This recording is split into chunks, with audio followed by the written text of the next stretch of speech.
The simple narrative taught in every history class is demonstrably false and pedagogically classist. Don't you know the world is built with blood and genocide and exploitation? The global network of capital essentially functions to separate the worker from the means of production. And the FBI killed Martin Luther King. Private property is inherently theft.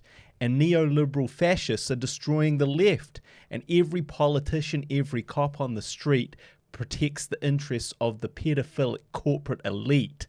And that is how the world works. That is how the world works. Welcome along to the Guy and Harley podcast. My name is Guy Pigden. And my name is Harley Neville. I like those ones. What was that? I thought you'd like that, you fucking nerd. That hot young rapper Karl Marx, is it?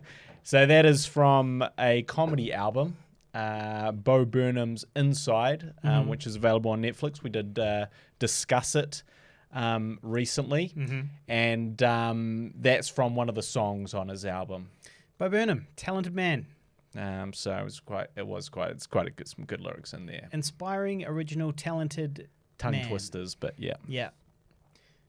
Started in his room. Just started as a YouTuber in his room. That's what you need. You got a camera and you got a personality and some motivation and pizzazz, and you can become Bo Burnham. Yeah, but the thing that I don't really like about that particular album is that it's presented that he's been trapped in his house for a year with the pandemic raging outside, and he's just inside and he's like slowly losing his mind, as we all are. That's kind of the gist of it. Yeah, and it's like, yeah, but you're not. You're in your mansion. You're in your mansion. You're not trapped inside. Even this room that you've created as your setup is essentially your set. Yeah. Based around a much bigger house, based around a set of the ability to order Uber Eats at any given time, and like you turning on the camera to kind of say that you're look, I just don't, I'm not really dealing with things, I'm not really doing well, I thought I'd have this album finished and I'm not doing it, and blah blah blah blah blah. All of that stuff is a show. It's not real. Well, you didn't hit record. Not to belittle the COVID experience of Bo Burnham. We've all got different COVID experiences. Well, more what I'm saying. Some are tougher than others, though, for sure. What I'm saying though is he didn't just like to kind of go on this soul searching journey and monologue to the camera. He had to turn on the camera. And to do that, and so he's coming in and putting on a show, and that's fine. Fantastic show. Does, yeah. Fantastic show. But nonetheless, a show, a performance. Yeah. And that whole thing of like, I don't know what I'm doing, I'm losing my mind. It's like, yeah, and cut. Thank you. That was a great performance, Bo. I really appreciate that. However, that's not real. Yeah. That wasn't a moment. It's presented as a moment of raw honesty. But it's a moment of performance art. Yeah. Under the facade I think that's to be expected of raw honesty. In a special, though, right? Well, I guess it is, but I think that a lot of people are like, yeah, man, he just sat there and bared his soul to everyone. And it's like, well, no, he played us all. Showbiz. Fools. Smoke and mirrors. Showbiz. Yeah. Bloody good on him. Bloody good on you, Bo. I know he's listening. I'm concerned that no one else is listening. Well, I did ask everyone how we're sounding. What are you concerned about? Oh, okay. That should be going, shouldn't it? Well, it should, right? I mean... Okay. Refresh that page. Let's just see what happens. There we go. There we go. There's our pretty faces. Thank God. Thank God. Yeah, well, good. Great. Guy is maybe a smidge louder than Harley, and the whole overall volume is a little quiet. Well, unfortunately... There's no way to turn it up. We're at max. We're at max here. And we can't individually control our volumes. We can over there. Yeah, but I believe we're at max on both of those. But there's an easy way to find out. We'll crack open. Better get the right beer for this occasion. So the real question is, which mic am I, 1 or 2? Great question. No way to know, really. Say something. So this is your mic. Don't do that. Yeah, so this is me tapping the mic. That's my mic, I think. Okay. And this is your mic, which is turned up to the max. No, it's not. Oh, Yeah, it is. So, apologise for that. It was a total waste of time because everything was turned up as high as it could possibly be. And we made everyone pause to confirm. Oh, it's worse for me. I have to edit the shit out later. Yeah. Well, if this Hatanga Pakonga could fuck off on the live stream chat, we've got a spam bot here. Sick of those spam bops. Yeah, spam boppers. I'm on the beers today. Yep, he's off the wagon, people. He's off the wagon. He was off the beers for the Maybe I should. training, Yep. and now back on the beers. So this is what I'm dealing with. Yeah. Don't know if we can see that. Hop zombie. That's me, mate. Hop zombie. So sadly, I was driven to drink through the responsibilities of teaching, which is a story that is not uncommon in the teaching world. That you are driven to become an alcoholic through the work that you must do as a teacher. A very common story. In fact, I think there's a few movies about that. So I have my courses beginning on Monday and be given a large load to deal with. Oh. A very large load Yeah. to negotiate, to navigate my way around. Well, if anybody can handle it, I think they've got the right man for the job. I believe in you. A very big load has come my way. Yeah. And I have to, do my best with it. I have to kind of suck it up and take it on the chin. Because that's really the only place to take this when you're a teacher, and it is part of your responsibilities to handle and manage this load appropriately. So I can't just pass it off to someone else. No, you've got to bear that load yourself. Take it upon your chest. Yeah, I've got to take it all in. I guess that's the only way. So that's what's driven me to drink, is the teaching that I should be doing right this very second. Very second. Well, he's very kindly taken a break so he can come and chat with us, chat with you guys, get all caught up on the week. I personally have got my wardrobe fitting coming up tomorrow morning for my ad, so that's exciting. So I'm going to be going along and checking that out, finding out what I'm going to be wearing, if it's going to be revealing or not, because from the script, it seems like it could be topless or it could not be. And the original part that I auditioned for was showing off a bit of shoulder here. Yeah. And I was like, oh, this is good for the beer lovers. This will be great for OnlyFans, But now I'm not really so sure. I've got a feeling I might just be like wearing a suit or something like that because they changed the script. They actually made the script a lot easier. I already wasn't really doing very much. There's no dialogue. Well, now it's doing even less as far as I can see, and possibly wearing more clothes as well, which is arguably a good thing. It's a good thing for the majority of viewers. Well, I don't know. I just feel like I would probably go viral if I, get a bit of these shoulders will go viral. If the ad is good. But they do have the Broadcasting Standards Authority to think of. Well, it's true. And the complaints. Yeah. Because some people will complain. Well, especially because my shoulder here is overtly sexual. So that's kind of like, it's like showing tits on TV. It's very provocative for the beer lovers. And so I can understand why the BSA, the Broadcasting Standards Authority, might be upset about that. Yeah. Can you open up the restream? We can give it a go, sure. Now, as a result of my ad that I've got coming up, I also need to do a COVID test. Got to do a COVID test the night before. It's going to be my first RAT test, rapid antigen test. It's my first one where it's basically an instant test where you just, I think you just stick it up your bum and then you pull it out and then it tells you if you've got COVID or not. That's what I'm going to do anyway. But so I find out the night before. So that's a little nerve-wracking because what if I have it? And also apparently they have these false positives. They have quite a few false positives, these rats. And apparently if you've had COVID before, it can often return a false positive. Now, I've never actually had COVID as far as I'm aware, but still, like basically the night before this ad, I've got to do this test. And if I fail, I don't get the ad. That's it. And well, won't it just be postponed? no, they've got a backup on standby. There's some other bald guy with a beard on standby, just sitting there rubbing his hands like, fuck, I hope he gets the COVID.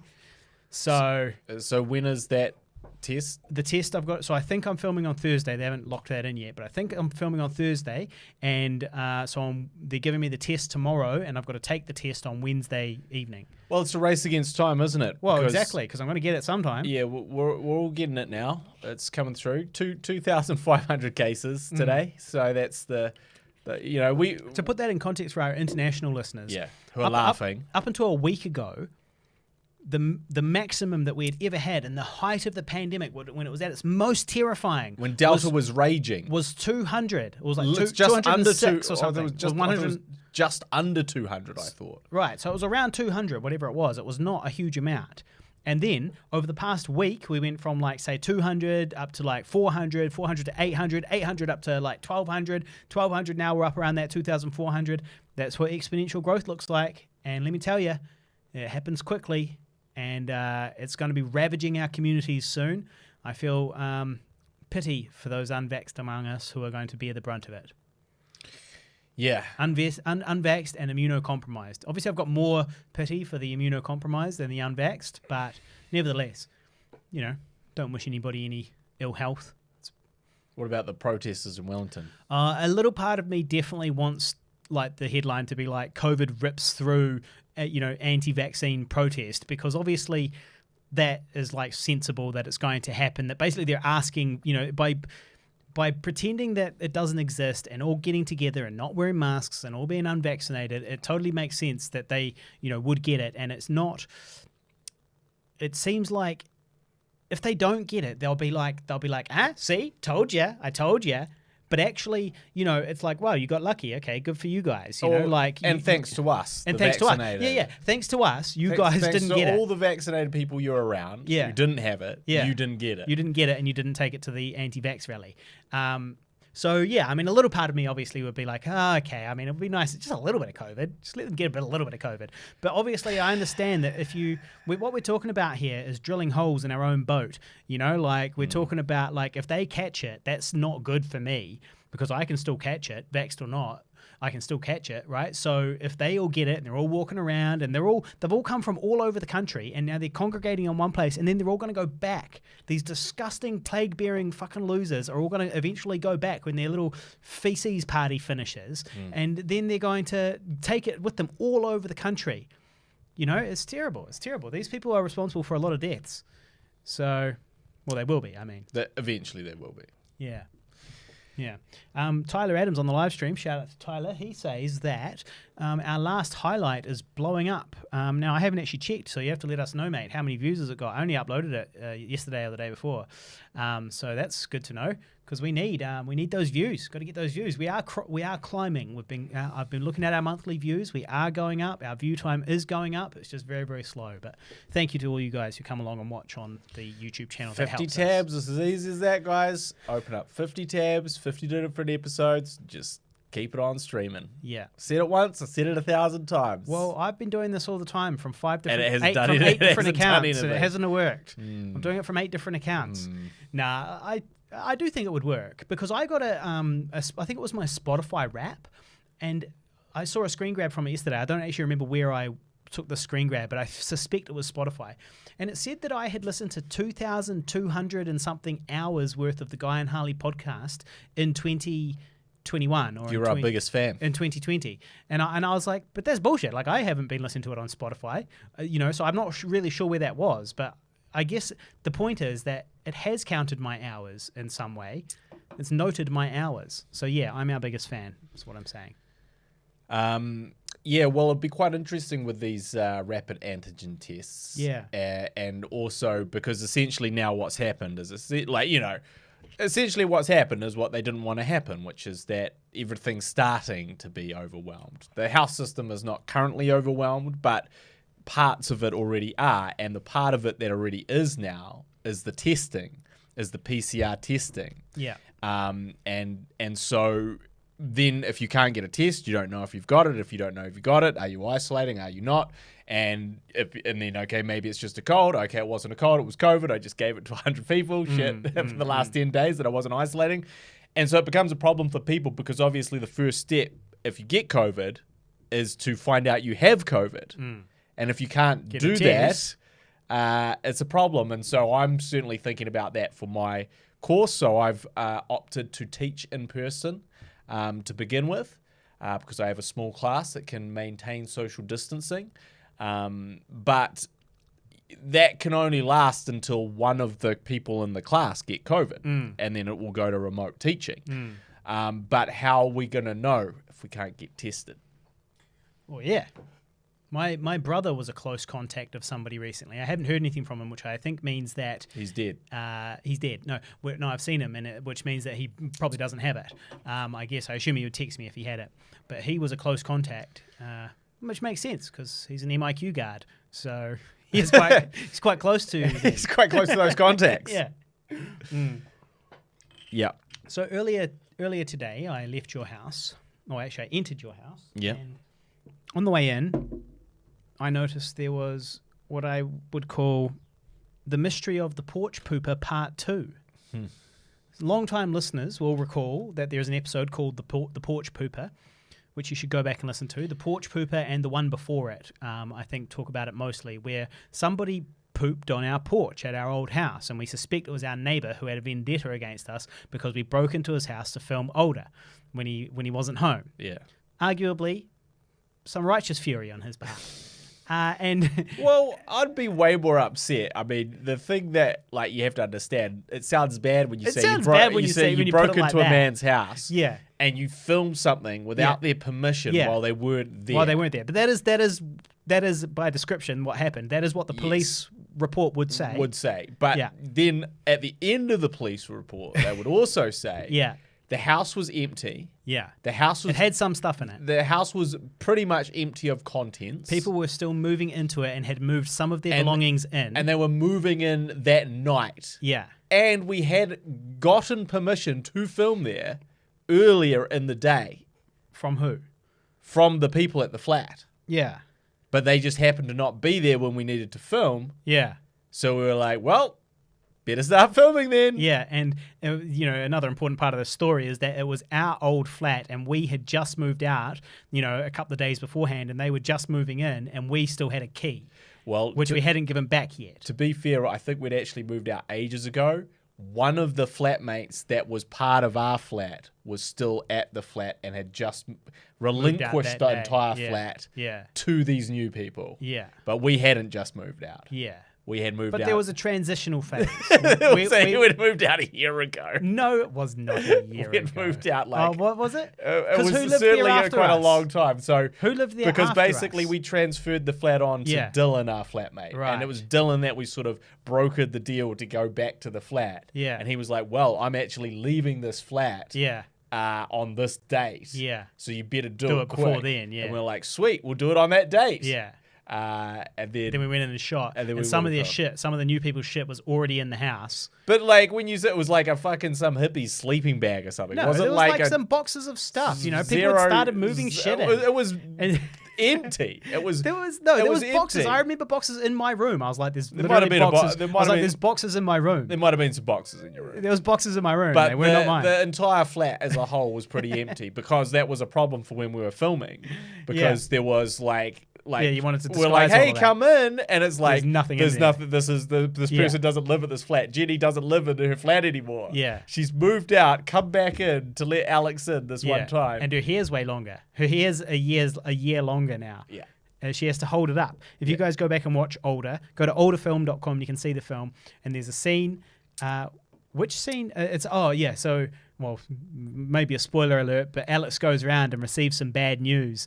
Alex goes around to Jenny's house and receives some bad news. And while there, she answers the door. This is the scene we're talking about. She answers the door and she's holding her hair up like this, as if she's kind of shaking her or scratching her head or something like that. Yeah. But really, it was in order to disguise her long ponytail because her hair was meant to be way shorter, which she refused to cut. She refused to cut these pickups for free. Where's the for these pickups? Disgusting. These unpaid pickups from this this movie she shot 7 Disgusting. years ago and was really hoping it would hurry No up and come out. commitment. She really let the team down there. And so It's just here. it's just here. Well, I agree. Well, she so anyway, the porch pooper, that person afterwards took a shit on my porch and Guy, but he thought Guy still lived there. Guy had actually moved out, so this guy just took a shit on my fucking porch. Because of Guy breaking because into of this us house. both. Well, yeah, I mean, it wasn't like I was completely We guiltless. also were not at all wasn't I- apologetic when he engaged with us about the incident. No, but that's because he came in hot. And to be did fair, come in hot. we were filming on his property again almost. He did come in hot, and we were in the middle of a shot. We were shooting some rain dripping off the Flax bushes. the flax bushes outside his house, but the flax bush is technically in his yard. We weren't in his yard, but we were filming into his yard. A couple of fucking deviants in the middle of the night, and he came out and was all coming in hot and was all like, "Hey, Guy, which one's Guy?" And all wanted to was all real, kind of basically wanted to have a fight pretty much. But it was an inappropriate time for us because we had the camera and it was raining. So it was like, We're what are busy. you going to do with these cameras in a fist fight? Where do these cameras become a liability? We had things to do. So what we did was we just talked them down. Well, we Rudely. really rudely dismissed him. We rudely dismissed him. we rudely dismissed him. And And then he sort of- shit on my porch. so now we have the mystery of the porch pooper part 2. Yeah. So I went into your house today. There was a little poo on the porch. And did you, now obviously it was a dog poo. It wasn't a big human poo like the one that was on my porch. Yeah. There was a little nugget of dog poo. Did you have any thought as to how that ended up there? Well, obviously I had to put my detective cap on Yeah. to figure out how this would have happened. Uh, Obviously I do have a little dog. yeah. So Zoe, the Pigville mascot. The prime suspect. It is likely that she's the culprit, but that's not really like her to do a little poo on the thing. stairs. Yeah. So especially because of the stairs, Yeah. where are you squatting? Yeah, how do you- with the upwards vertical? So I think there's one of two things could have happened. Mm-hmm. One, she is an old lady. 14 years old. It was just an accident. And she was just going down those stairs, Or and going up the stairs and I think she was going down, and the impact yeah. of the She really needed one. I just popped one out. Yeah. Yeah. So that could have happened. Uh-huh. The other thing that could have happened is the classic dog problems. Again, dog problems is that she'd just taken a shit, and she had a little dingleberry Uh-huh. that was still connected. Uh-huh. And then as she rushed up the steps It with fell off. joy, Yeah. to come back and see her master, Mm-hmm. it clipped off and there it sat till Yeah. you noticed it. Well, it certainly didn't look like it had been traipsed there on somebody's boot or anything like that. Yeah. Yes. So, look, I think you might be onto it there with something. Tyler because- says, the warm pile strikes back. Yeah. Return of the brown eye. eye. So, but it wasn't a malicious turd like the one that you found on your doorstep. No, it wasn't. Also, we still don't know if that turd was really left. I mean, to me, that seems a bit extreme. To me too, but Well, it could the have just timing been was a homeless guy. the timing was extremely A suspicious. homeless guy though. goes, look, I just go down this little thing and take a shit. take a shit. Maybe it was just extremely.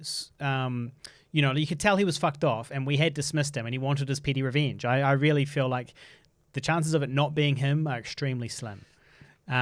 But so regarding the poo on your step, I was as perplexed as you are, and I was thinking the same thing about how it got there and all that. But then I was sitting in the backyard, and I bore witness to what happened firsthand.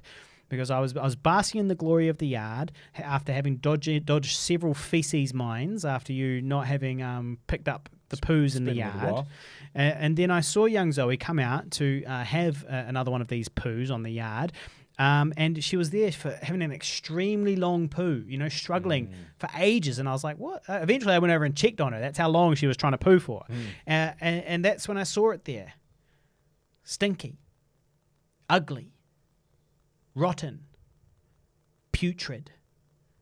Traces of hair and grass held it together as it dangled from her anus. And not one, but two long, like nuggets of shit were hanging on for dear life, like Sylvester Stallone in Cliffhanger. And so as the seasoned dog owner that I am, I knew what I had to do. I stared into that brown eye, and what looked back shook me to my very core. It was as if she had eaten the flying spaghetti monster. And I did not relish the idea of pulling this big long hair out of Zoe's hairy ass, but I decided to take one for the team, given that what was at stake here was that shit being traipsed through your house, because she was giving up. I could see she was giving up. And so I grabbed, as a man who knows, about dogs, as a man who's taken many things out of dogs' butts before, I grabbed the nearby leaf and hoped it wasn't poisonous and approached her. And that's when she ran away, wagging her two tails. And then, fortunately for you, though, they both fell out. One fell out on the stairs on the porch, and the other one fell out on the porch itself. But presumably the hair might still be dangling from her butt. I'm not sure. So yes, so you were right, and that does explain the mystery of the Porch Pooper Part 2. Well, I had the answers already. Mm. But I'm glad we took that little detour. Well, I witnessed it.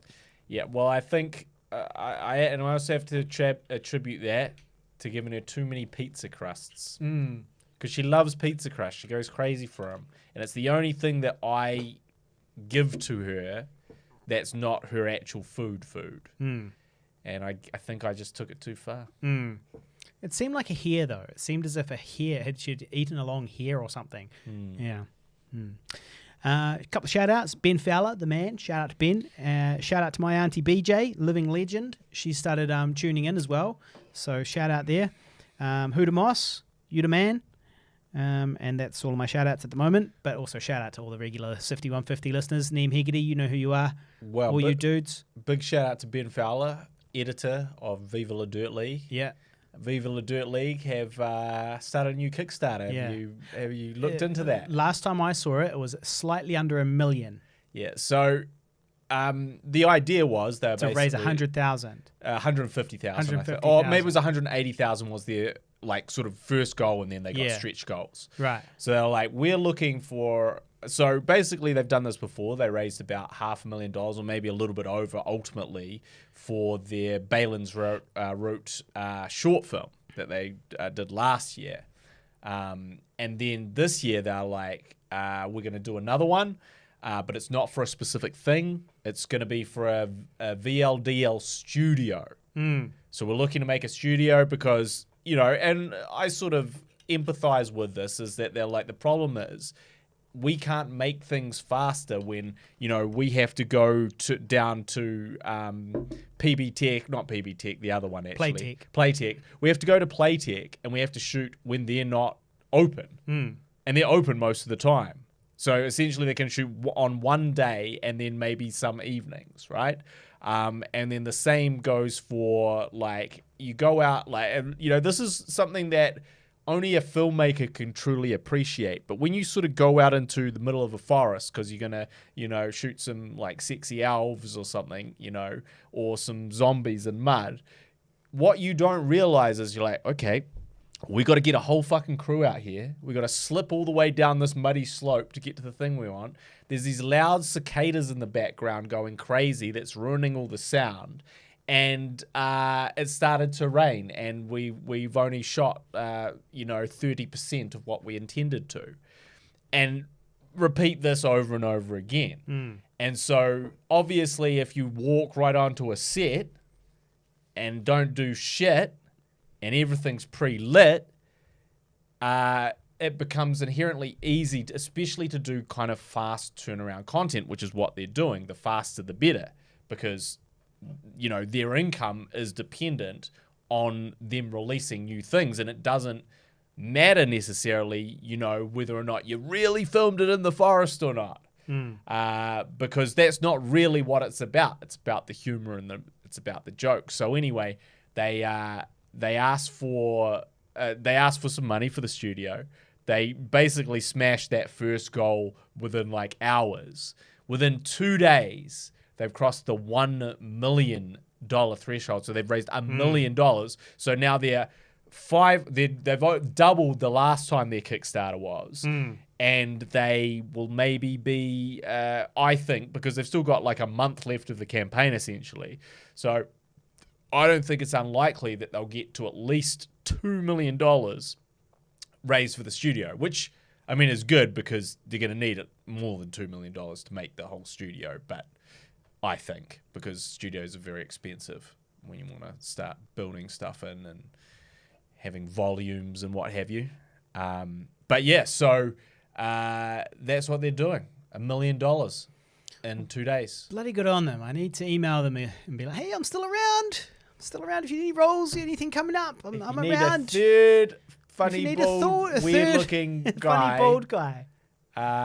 I'm around. They might do a skit with 3 funny, bald guys. Well, I feel like funny bearded bald guys. There's 2 things that could happen. Yeah. One is also the werewolf angle. I'm extremely hairy. One is essentially that you come in as a doppelganger of one of the bald guys. And pretend to be them, but you're not actually them. Yeah. And they've done sort of a few similar things like that. So I feel like they could go for that. There's value in that. Yeah.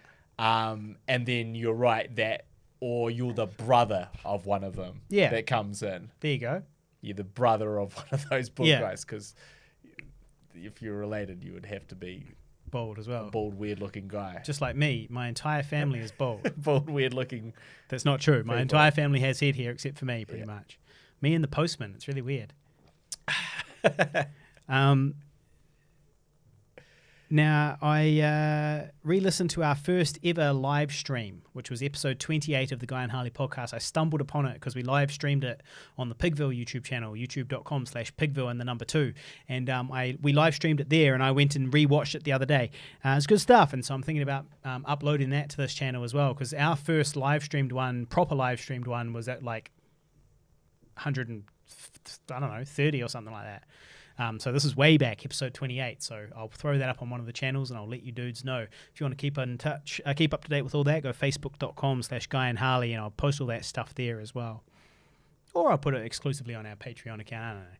One of those things. Did you watch the Superbowl halftime performance? I did. It was good stuff, I thought. I was loving it. I was tapping my foot. I was bopping along. Every 40-year-old man has made the same statement. And I think that's what's a little bit scary. Is that we all watch that Super Bowl thing, people of a certain age. And we're like, man, this is the best Super Bowl halftime they've ever done. And it's like, well, it's literally the best one I've ever seen. That's right. That's right. For us, us, like it was literally, and there was a few funny like memes essentially about it being fucking old people, doing old songs, nostalgia act, legacy act, that's what you call them now, Dr. Dre and Snoop, but there was some pretty cool stuff in there. Like they've all still got it. You couldn't. Mary J. Blige, blew it out the park, knocked it out the park, 50 Cent coming from the upside down. He looks more like $1.50 now. Why you didn't think he looked good? Yeah, he's just a bit fatter, you know? Yeah, I think he is a bit. But he is 60 now. To be fair. In his defense, he's a 50-year-old man now. Yeah, he looked great for a 50-year-old man. He looked fucking amazing. But it's weird because a few people have said that like 50 Cent looked a little bit bloated. Yeah. And I was doing some analysis on this. Yeah. And I was like, but like if you look at the cut of his top, his stomach is thin. Yeah. Right? But he does look kind of puffier and less toned. Yeah. So what are we really saying here? Yeah. Are we really... He's just lost definition, that's all. That's kind of, it feels a little bit harsh to be critiquing it. It's a bit harsh to call him $1.50. Yeah. Really pretty rough. Because it wasn't like he had like a sort of a fat gut. No. And he was concealing. It was like he was still jacked. Yeah. He still had the wife beater. The wife beater still fit in the way a wife beater should. Mm-hmm.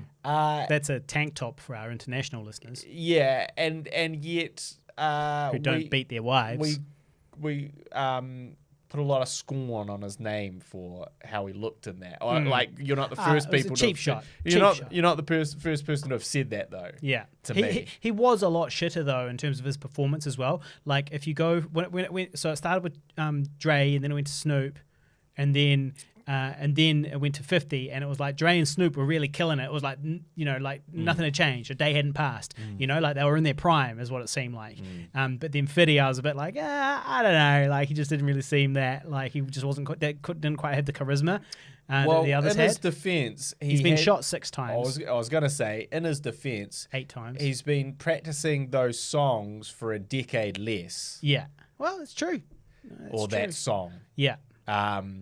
But I did enjoy the bit where Dr. Dre started playing the piano keys to go into the beat on the end of the Still DRE or whatever that last track was. I was like, that's cool, man. I also did think it was quite hilarious when he was pretending to mix Eminem's track behind him on this white console, which presumably had absolutely nothing to do with any type of adjustment. It had no labeling whatsoever. Yeah, it was just everything was white. It was a sound desk, but everything on it was just completely white. You would have no idea which one was, one versus the other, unless he was extremely familiar with that desk. And it did sort of remind me of what DJs do, which is exactly that. They've already playing the thing. It's already playing, but then they're twisting all these knobs and dials like they're doing something, because otherwise they'd just be standing there with their dick in their hand.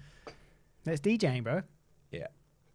Dick jockeys. Or pussy in their hand if they were a woman DJ, which there are many. We are an equal opportunity podcast here, and we are inclusive. I searched for I Survived a Zombie Holocaust on Amazon Prime the other day. Yep. Just for a wee look. And what I saw shook me to my very core as well. Everything's shaking me to my very core lately. Right. No, all it was just that there was a lot of people. I could see there's a lot of people out there making money on it. Like it was for sale in heaps of different ways. There was like DVDs and all sorts of different stuff. And just not really a cent for us. But it was there was all these people out there. It was in compilations. It was out there. It was available, and all these people were making money, but just not a cent for us. So it was just a bit sort of heartbreaking to see our baby like that.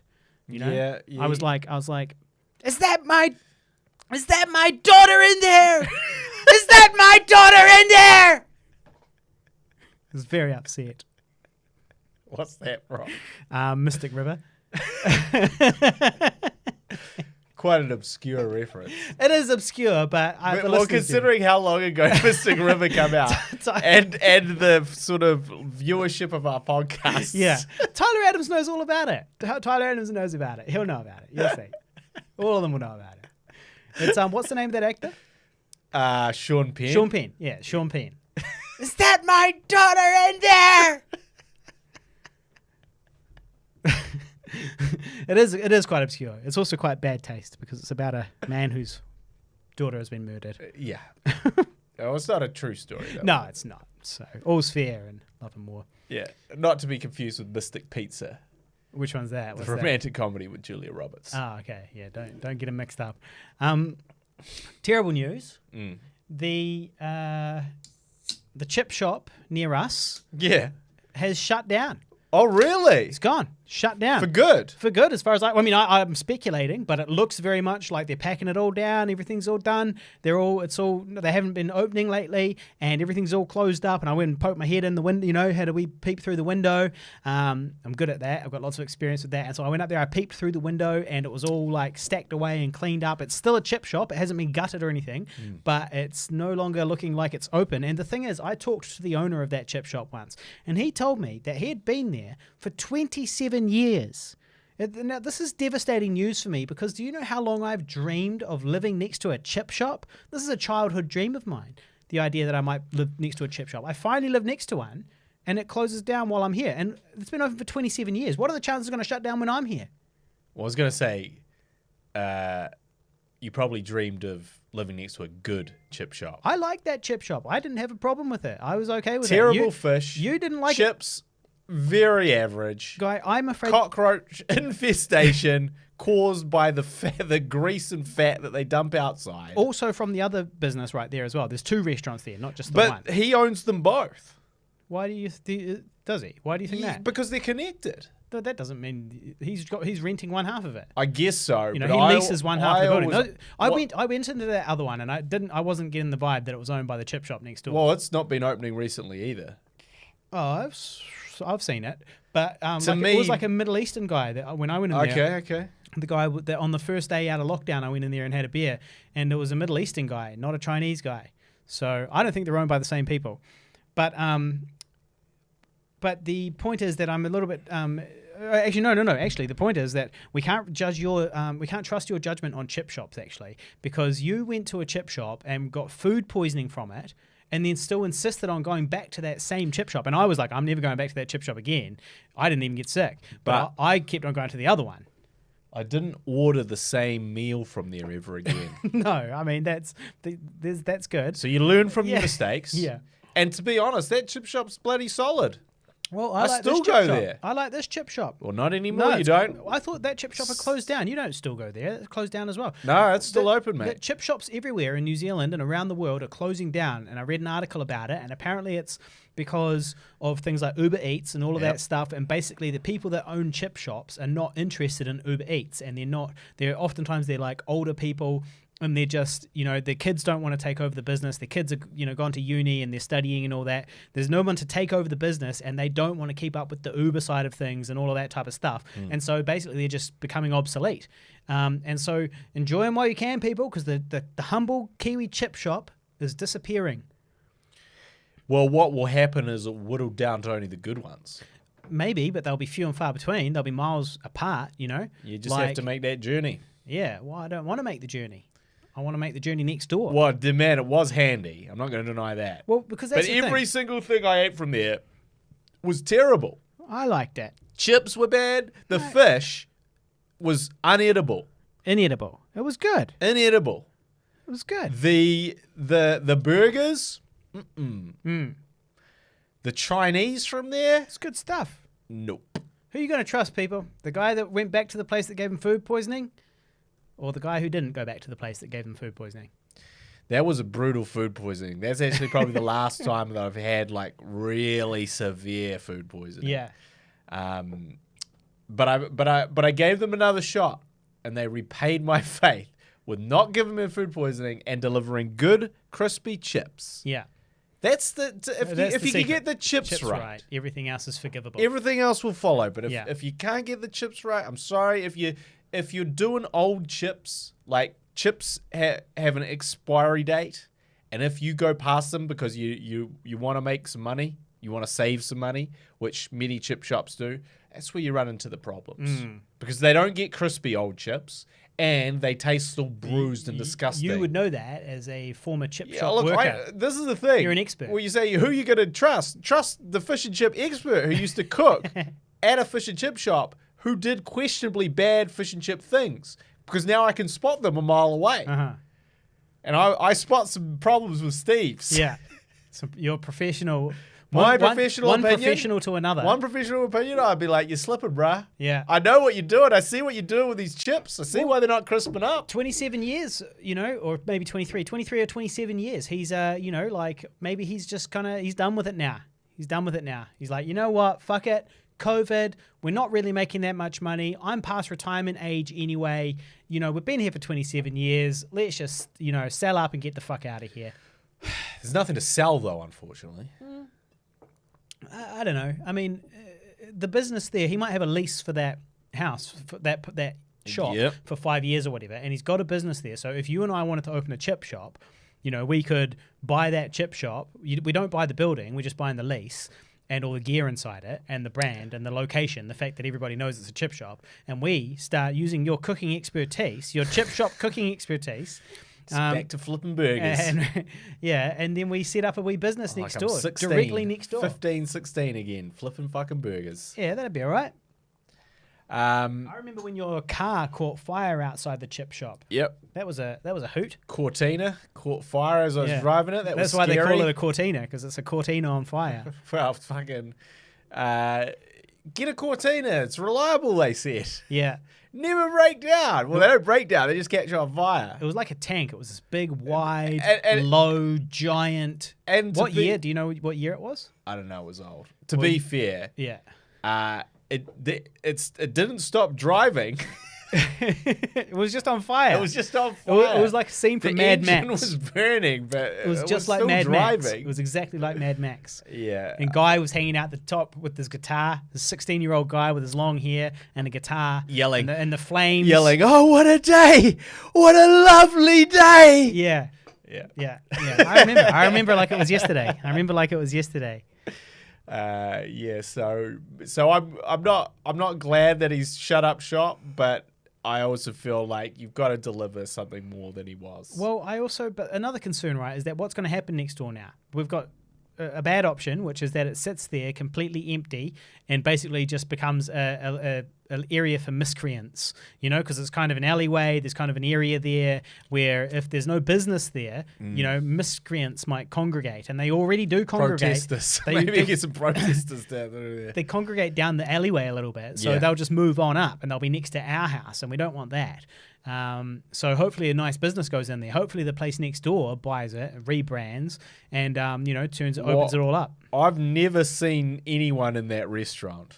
No, I have. I admit it's not super busy, but I've walked past quite a few times and seen people in there. And somebody else I was talking to was like, "Oh yeah, I love that place," And I was like, "Oh, okay, really? It seems kind of cheap, tacky, and cheap, and it seems like real tacky, real cheap, and just kind of it is a prime location. no atmosphere, but prime location. Prime location. It has parking. Yeah. There's no reason that it couldn't succeed. Yeah. Except for the fact that it looks incredibly cheap, tacky, and like no effort has been made or considered in the presentation of the restaurant itself. Not amazing. So Jeremy Housen on the live stream says maybe the chip shop owner is camping down in Wellington at the moment. Well, if he is, I'm not sorry that his business is shut down and his life is in ruins, because the protesters are negative. Also, I will say that I started watching a new TV series, or two new TV series actually, but I started watching a new TV series called The Servant by M. Night Shyamalan. And M. Night Shyamalan can be either a genius or the worst thing ever. And if you look at his movies, he oscillates between the two. Total genius, total kind of horror/thriller genius, and the biggest idiot to ever make films. And you never know what you're going to get. It's like... I'm talking about M. Night Shyamalan. Mm-hmm. Well, I've only seen good movies by him. I've never seen a bad one yet. What? The worst one I saw was The Grass. What are you talking about? You cannot tell me that fucking The Happening is. Yeah, that was pretty shit. Well, it was terrible. It was pretty shit, but absolutely it was atrocious. But it was definitely his worst one. Oh well, wait, no, it wasn't his worst one. It was the worst one that I've seen, because I haven't seen. You haven't seen After Earth. And I did watch The Lady in the Water, The Lady in the Lake. With the guy with the giant masturbation hand? Yeah. Yeah, so we've got The Lady in the Lake, yeah. Water, whatever. That was terrible. Yeah. We've got The Village, which was not very good. Yeah. We've got The Happening, which was absolutely terrible. We've got After Earth, which is one of the worst movies in history. Yeah. We've also got The Last Airbender, which I don't know if you saw that, but was... and I didn't really watch the cartoon, but by all accounts was an absolute abomination. And in fact, there was, stories of that he had to cast the producer's relation as one of the leads, and that Nepotism. was one of the reasons why it was so terrible. But he didn't have any choice over that. Right. But to me, it's like sometimes he just comes up. He also did Old. You didn't watch that though, right? The one about the beach where they all age really quickly. Mm-mm. That was not bad. But that's the great thing, right? Is these ideas are interesting. I like that he explores a lot of these ideas. Well, this new idea is one he's up, he's down, he's up, he's down. Unbreakable, amazing. Yeah. That one with the multiple personalities, pretty good. That wasn't me. That was Patricia. Yeah, I haven't seen it. I haven't seen it. So that was quite good. But then the Fall, which I can't even remember what the name of it was. Glass. Yeah, Glass was fucking atrocious again. And it's haven't like, seen that either. there's just no, you're up, you're down, you're up, you're down. Yeah. Anyway, so he's done this new TV series called The Servant. And so far, I've watched, I think, the first 3 or 4 episodes. Is it on Netflix? It's on Apple TV. Right. He's up. Yeah. He's way up. This one's really good, and it's Okay. it's a fascinating concept. good. So this is the idea, is that this couple, this kind of rich couple, one's a news presenter and one's a chef. Mm-hmm. Their baby died at 17 weeks, and the wife had like a psychotic break, and she just couldn't accept the fact that their baby had died. Yeah. And so as part of her therapy, they have this fake baby, and they pretend the fake baby is real. And this is a thing, right? This is a real thing that does happen. Yeah. Whether or not it's a good thing, that's who fucking knows. But essentially, it's this fake fucking baby, and then he's like, we all have to pretend like the fake baby is real, because otherwise she'll go into another state. And Right. we're just waiting for her to kind of snap out of it and sort of accept that this fucking fake baby is a fake baby. But then the servant comes in, and then one day he walks up there, and it's a real fucking baby again. I won't say any more than that, but it's pretty cool. Also, Ron Weasley is in there Yep. from Harry Potter. Yep. And he's doing a fine job. So I highly recommend that. At least, look, it's one of those things where it could really go downhill in the second half. He could shamalam it in the second half.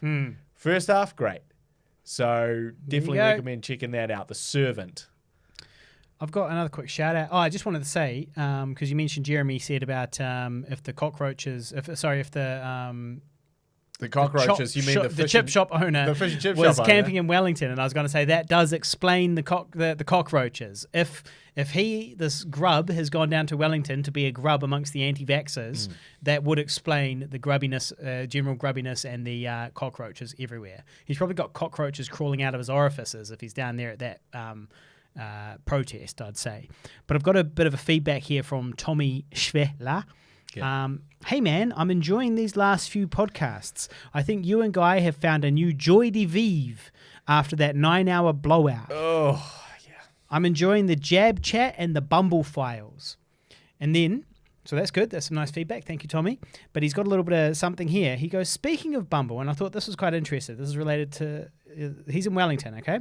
Speaking of Bumble, I noticed a big spike recently in people listed as living outside of Wellington. Dangerous days, my friend. Is there a heightened risk that I will match with some feral living at the Freedom Camp that's sprouted up outside Parliament? Right? So that would make sense. If you're on Bumble and suddenly there's all these hippie girls that are matching with you and you're in Wellington, be aware. They're from, because you can, apparently, evidently on Bumble, you can list that you're from out of town and you're just passing through, right?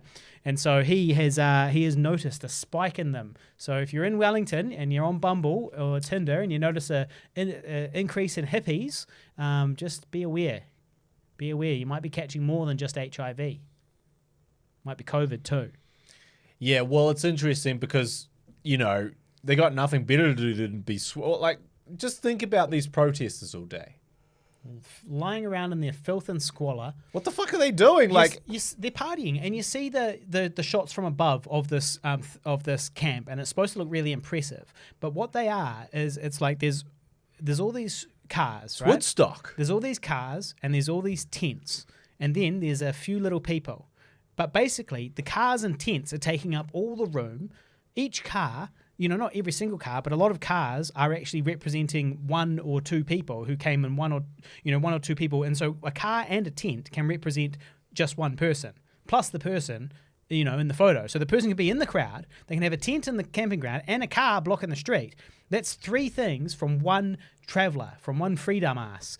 And so it looks kind of like impressive from above, but it's not really. When you take out the tents and the cars, you're like, there's not really that many people there.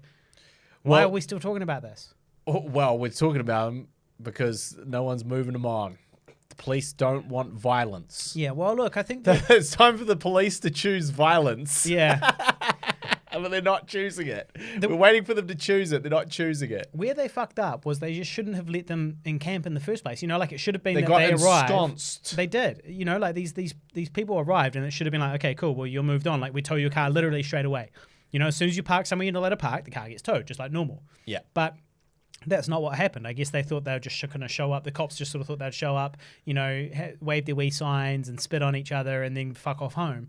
But that isn't what's happened. And so now they're so entrenched that it's like, cool, so how do you get them out of there? And the answer is starve them out. We've got to siege this motherfucker. We'll put up some walls around the outside and we just put one gate. It's only exit. It's a one-way gate.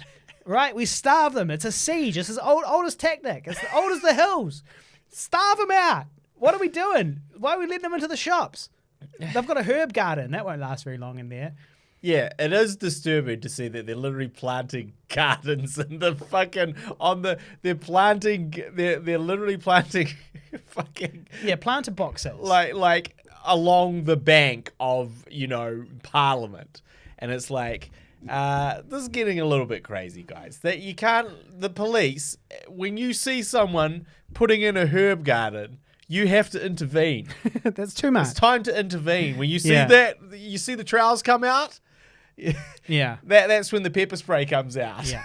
Well, the thing is, it's too late now, so there's not much they can do. Herb garden's up. All they can do now is we've just got to let them die out with a whimper, basically, where it's like the Herald's got to stop fucking flaming the fans and like reporting on every little thing that happens, right? And just let them, dissipate. They're going to dissipate.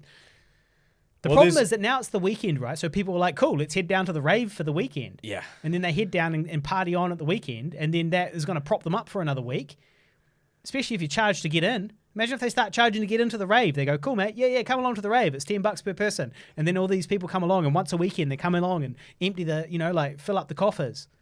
Well, it's really fascinating because now they're likening it to a sort of an Occupy Wall Street type of thing. And people, I don't know if you knew this because I didn't really know this, but like people occupied Aotea Square in Auckland. Yeah, I did know for that. like 3 months. Like, I thought it was like a week. Yeah. It was like 3 months. Yeah, I didn't really know how long it was. Yeah, But I knew it was a long time. That's the thing, because we all stopped paying attention at a certain point, and then they just that's fucked what we're off. going to do with this. That's what we're going to do with this as soon as they clear the road. Nocturnal says, I used to deliver loot magazines in Wellington, and they wouldn't let me park on the curb for 2 minutes, let alone get away with what they are doing at the protest. I used to be a Glasso vitamin water promo boy, and that was one of my jobs. Think about that. And let that sink in. So what I would do is I would drive a truck full of Glasso vitamin water. Does that still exist, by the way? Yep, I had one not that long ago. It was quite tasty. And so still shilling the product, I see. And so what I did was I would have to take this truck. It was me and a beautiful woman. And it could be a different beautiful woman every week, and we would go drive around Wellington, and I would pull up on the curb somewhere, normally around Manners Mall, but completely illegally parked, and then I'd pull out like a Wheel of Fortune type wheel and a megaphone, and I'd go, ladies and gentlemen, step right up and have a go at this, Wheel of Fortune, spin, and you get free Glasso vitamin water, and I had to edutain, so I was meant to be like sort of poking fun at people, but having a fun time, but being nice and informative as well. And so that was my job, and I never once got moved on. Never once. I parking all over the road, never got moved on. So, well, I think it also is interesting because there was one poll that was like 30% of people are sympathetic to the protesters in Wellington. Yeah. 30%. But it was only a poll taken of 500 people, which is not very many. No. Now, counter to that, there was a petition floating around online, which over to date, 40,000 people have signed. I signed it. Telling the protesters to go home. I signed that. So, to put it into perspective, there's 800 protesters. Or maybe a little bit more. So let's just say they bolstered the ranks down the weekend. So let's say there's 1,500. There's 1,500 protesters. There's 40,000 people, and these are just random people on the internet who happen to see this petition. It's not like that's been advertised or anything like that. It's just 40,000 New Zealanders that were like, please fuck off. Can you go home? Just please go and fuck off. You imbeciles. The thing is, I'm not anti-protests, and I'm all pro people's right to protest and all that type of stuff. But that's what makes this one so tragic, this protest so tragic, is that they're protesting for something so stupid and trying to compare themselves to like apartheid and, you know, the other types of protest, anti-nuclear protesting and all of this type of stuff. And it's like, don't try and hijack our good causes, you fucking imbeciles. What are you doing? You're out there protesting against public health measures that are going to reduce the spread of the virus, which has been ripping through the world for the last 2 years. It's not a made-up thing. No, there's no way all these governments are conspiring together. Everybody's all conspiring together. There's no way. It just doesn't work that way. So, like, why... You're up there complaining about something so stupid, and history is going to laugh at you like a fucking moron because you're a moron. And it's like... Everything else is good. I actually really like the way they've done the protest. I like the idea that they've got herb gardens. I love the idea that they took the cars and clogged the streets. It wasn't on purpose, I don't think, but the way it worked out is that the cars are the biggest problem. If they could remove the cars, then half the people are sleeping in their cars. If I had a car, I'd be sleeping in my car, not on the fucking dirt amongst the feces or in a tent. You know, I'd be sleeping in my car if I had a car. And so the cars have become a part of the encampment. And, you know, so to tow them, all they have to do, stop people towing them, is get in it. Just get in your car. They can't tow it, you know? Which is what people have been doing. Exactly, right? So that's all genius stuff. That's all genius, non-violent ways to have a huge impact on the city. So they've clogged up the heart of our democracy, the streets outside, you know. People can't get through, you can't get to work, or people are trapped in their apartments, all this type of shit. It's all genius. It's genius stuff. It's just all for this dumb, misguided, idiotic cause. And it's like, oh my God, like this is why in the olden days they didn't let the peasants read. This is why they didn't let them read, right? It's this idea that a little bit of information is a dangerous thing. And these people have received a little bit of information, not enough, no context. They don't understand the scientific method. They don't understand how medicine works. And then they've, gone out and literally clogged our democracy. Well, there's a lot of crazy stuff going on in there in terms of like, you know, essentially the real other issue is that normally a protest is unified by something. Yeah. Right? And I guess technically this protest is unified by the being anti-COVID in some variety. Right? Some variety of whether that's anti-vaccine, whether that's anti-mandate, whether that's not believing in COVID, whether that's some... White supremacy for some reason. White supremacy for some reason. Yeah, but there's all these weird factions within it. Yeah. So they can't be reasoned with or bargained with. A symptom of the internet. You're right. And there's some... and like everyone's like, you know, I think... If Destiny Church is on one side of you and some white supremacists on the other side, maybe you're at the wrong fucking protest. Just saying. Just saying. Take a look to your left, look to your right. But I think that's a lot of people were sort of like, oh, well, we don't agree with the... I don't agree with that bit. You go, we don't agree with the bit where we want to trial and hang all the politicians. Yeah. But yes, that is being said and circulated amongst us. Yeah. But we personally don't agree with the hangings and and then there's some other factions that are like, oh well, we do believe in COVID, we just don't believe in mandates. But we believe in COVID, but we're not wearing a mask. We're not anti-mask. We believe in COVID. We're not anti-science. But we're at this large group gathering during a pandemic of a gathering of unvaccinated people during a pandemic with no masks on. But we do believe in COVID. We believe it's a threat. Well, also there's this other situation where it's like, we're a peaceful protest, but if you walk past us with a mask, we will hurl abuse at you. And if you walk through with any type of like, with a phone or something, we'll probably steal it and beat you up. And if you are a member of the press, we will definitely beat you up. And but we're a totally peaceful process apart from that. And one faction is demanding that you all be hanged. But apart from that, we're a very, very, you know, we're with the definition of a peaceful protest. Apart from those things, and apart from the fact that many businesses have to shut down, we're for the people. Apart from all the people that we've inconvenienced, which is much more than the government at this point.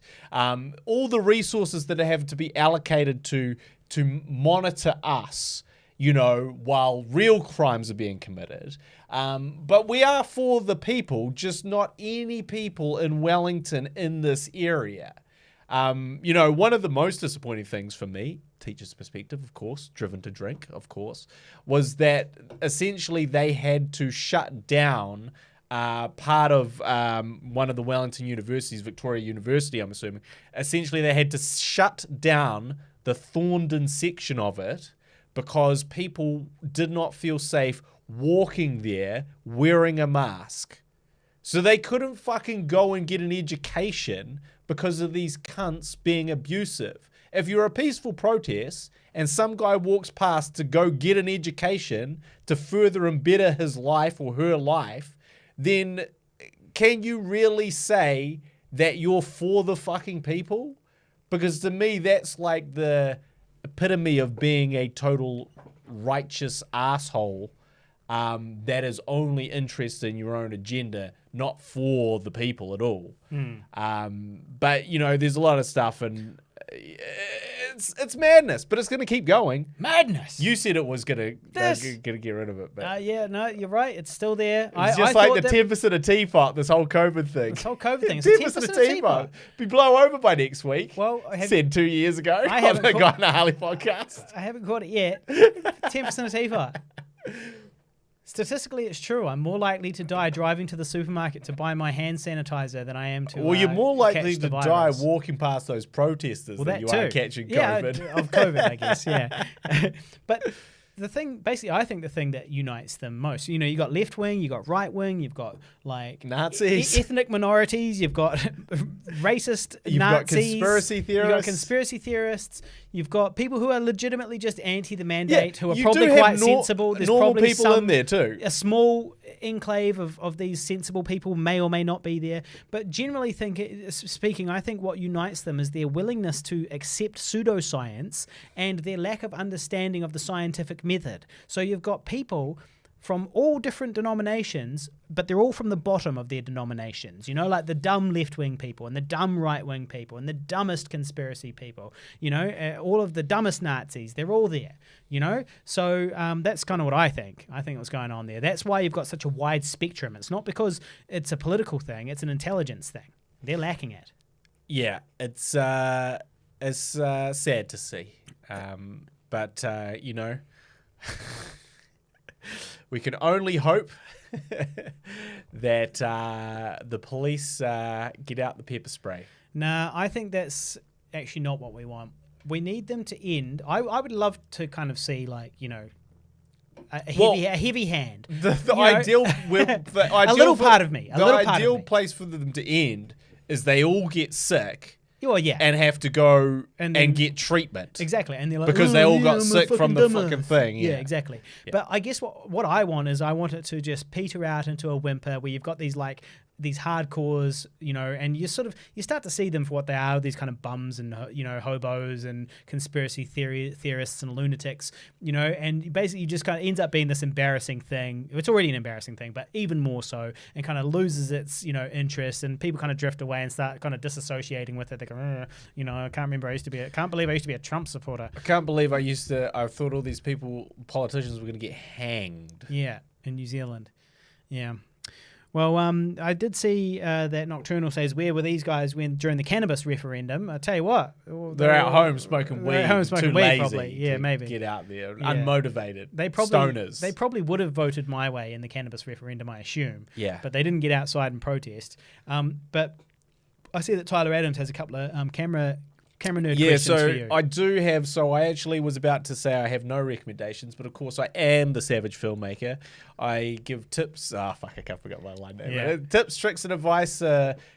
People will make shorts and I don't know, whatever. Anyway, so he asks, what prime lenses do I recommend that might suit? He's just got a Tamron 24-70, but has severe focus breathing issues, and the same with sort of things he's looked at with Sigma and Canon. What's focus breathing? Focus breathing is when you put it on auto and it goes.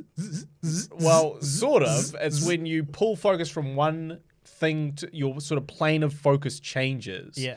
And the effect, like essentially this going in and out of focus is called breathing. And when it comes in or out of focus, it can be very significant and noticeable, or it can be kind of very smooth and clean. And so the optimal thing is for it not to be a very dramatic shift, but to be the subtle thing. So he's having issues with his focus breathing. Focus breathing. It's a filmmaking podcast. It's a podcast about our lives. And so, yes, I do have 2 recommendations that I think would be right up your alley. Now, I forgot, Tyler, which camera that you're using at the moment. If you're using a Super 35 or APS-C camera, then I would probably say the Mickey prime lenses. They've got 2 sets. They've got a full frame set and they've got a Super 35 set. And I think actually you're saying, can you recommend a full frame? So any guidance for a full frame zoom? Well, yeah. So I guess if we're talking prime lenses, there's a DZO prime set and there's a Mickey prime set of lenses, which are both the most affordable, but still really good. If you're looking at like a sort of affordable, the closest thing to an affordable full frame zoom is the DZO Vespid zoom lenses that are full frame, and then the Super 35 ones are cheaper as well, but you're still looking at a lot of money if you're not going the photography Sigma Canon Tamron route. Then you're looking, the next cheapest would be the DZO ones, and you're looking at not very cheap really. But you can get the Mickey primes if you don't need a zoom for sort of more modest. I think it's like just under $1,000 US a pop. But definitely some good lenses that are pretty good with focus breathing, and their zooms are good. The DZOs are good with focus breathing too. But tough one because there's not really any cheap ones out there. Well, speaking of Tyler, he did mention earlier that our latest highlight has gone viral. Now, this actually has this. I only uploaded this like 19 hours ago, and it's had more views than any of our other highlights. And our previous record was 1,000, and this one has had in 19 hours 1,479 views. That's pretty good. That's not bad. So in the last 19 hours, it's had 1.4K views, and it says here in the analytics that that's only 1.4K more than normal. and it says we've got our watch time here of 7.7 hours. Love it. And in the analytics, it says that that's only 6.7 hours more than normal. So that's good. So we've also had 3 extra subscribers, and these are coming from the shorts hashtag. What was the short? So this one is called One Beer. Oh, that's the beer one. Okay, just one beer. Yeah, just one beer. Yeah. So just one beer about my giant beer. Shout out to Dottie Pie on the live stream. She says, "So sorry I'm late. Yeah. Did not mean to." That's okay, Dottie Pie. Obviously, you can always go back and listen to the beginning when you want. Yeah. Get our view time up. But yeah, so good to see you on the live stream anyway. Yes, indeed. Well, mate, I'm happy to keep chatting. I don't have lots of work to do. I've got some stuff, but not the pressing schoolwork that you have to do. I do. Yeah. And I'm out of notes, so unless there's anything you want to pick up on, I'm going to give Ozark season 3 a hoon sometime soon. Yeah. Or 4, whichever one the latest one is, the one that just came out. I'll be hitting that up soon. Well, we should also mention. So I said I mentioned The Servant. I'm also watching another TV series on Apple TV called Tehran. Okay. Which is which is my first love in high school. Her name was Tehran. Yeah. Tehran. Which it's about the country Tehran. It's about the city Tehran. Tehran. Yeah. Okay. Which is also pretty good. Recommend it. Something a little bit different. Yeah. Somebody said earlier that they were loving your I think they said beard. I couldn't quite read it because it's a bit far away, but they said they're loving your beard at the moment. Just thought I'd pass that along. I guess I'll throw into a little story about my beard. Okay, and finish your Tehran story. I well, guess. just that I recommend people check that out as well. It's basically about someone, a covert agent that is coming from Israel into Tehran and is meant to be getting out very quickly after completing a mission, but gets trapped there and then has to figure out a different way to escape. But pretty fascinating stuff, you know. So, and am I perhaps dating someone that is from Iran? Are you? Maybe. Is this why I'm maybe watching this show to understand a little bit about that part of the world? Maybe. That's interesting. I would also... So no new episodes of the Bumble Files. The Tinder Files. Bumble might be getting closed down real quick. Yeah. If she keeps playing her cards right. If she exactly. Now I will also say that she shared a harrowing story. Is she tuning into the show? I don't think so. No. Okay. But she shared 2 harrowing stories for me. So there was one shot in this Tehran thing where they had hung someone from a crane in the middle of the city to show that this is what happens if you know, break the law. If you're a criminal, you get hung and you get put up for the world to see. And she was like, oh my God, that is ridiculous. Okay, no one gets hung in the middle of the city. Maybe in the suburbs, but definitely not in the center of the city.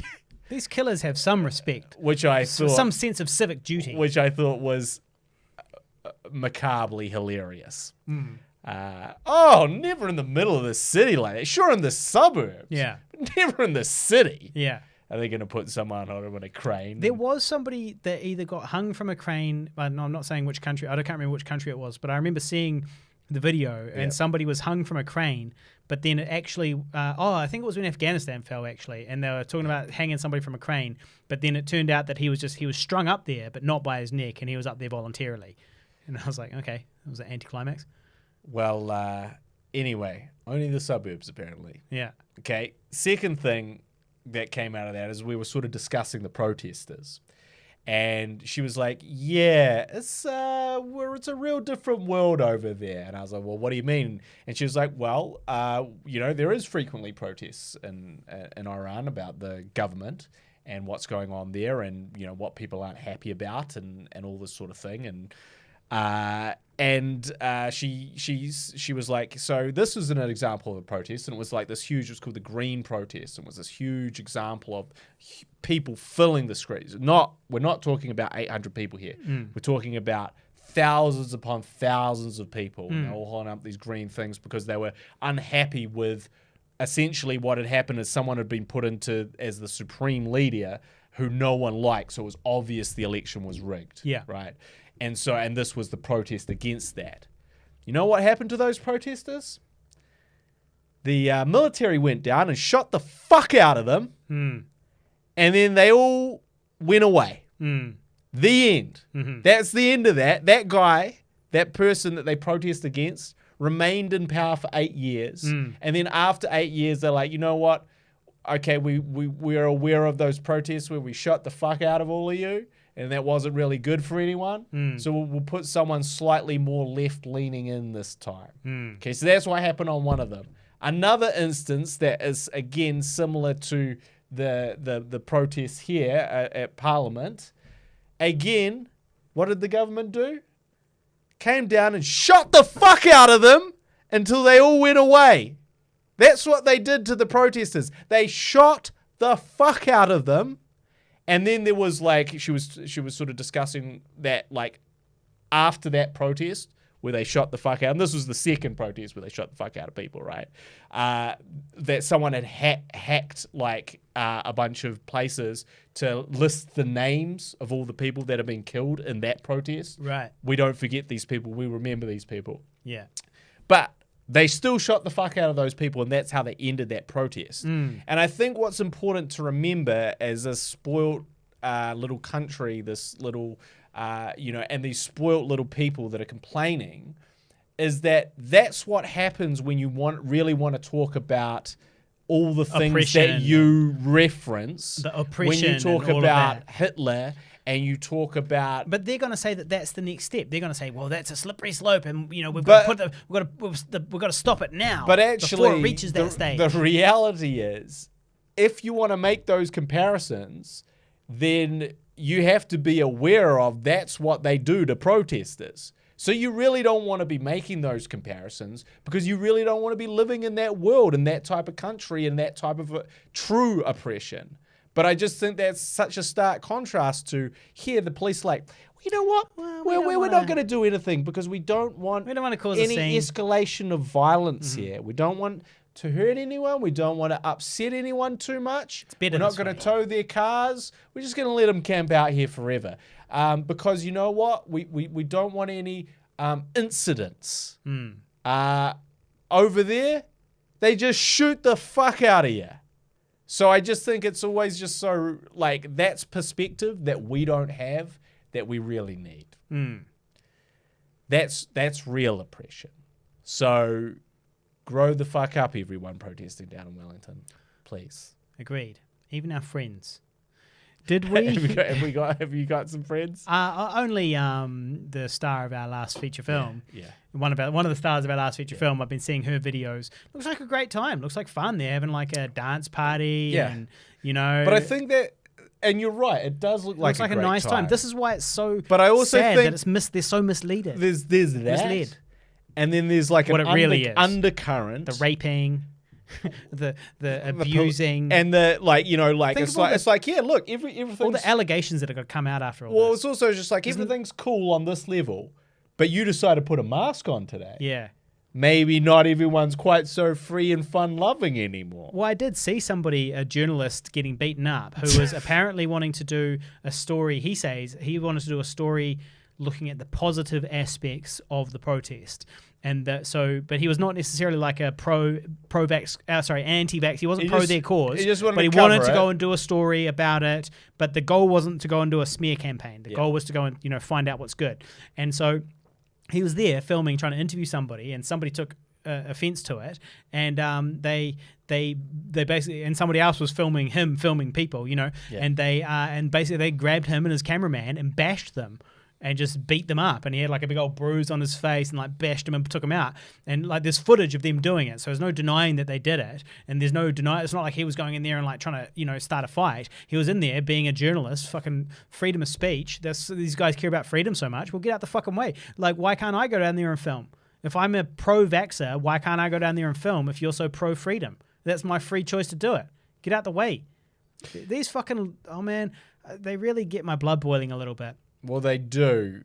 I just think it's the disturbing nature of the QAnonness, the conspiracy theorist factions, like sprinkled in there. The pro-Trump, the crazy flags, like, what the fuck? Yeah. What is wrong with us? We're New Zealand. We used to look at like America and be like, you fucking, what's wrong with you guys? Yeah, but now we're New Zealand plus the internet, and the internet is heavily influenced by America. So we've inherited a lot of those similar sort of political divides and all of that stuff. We've unfortunately been, we've bought into the misinformation station. Well, some of us have.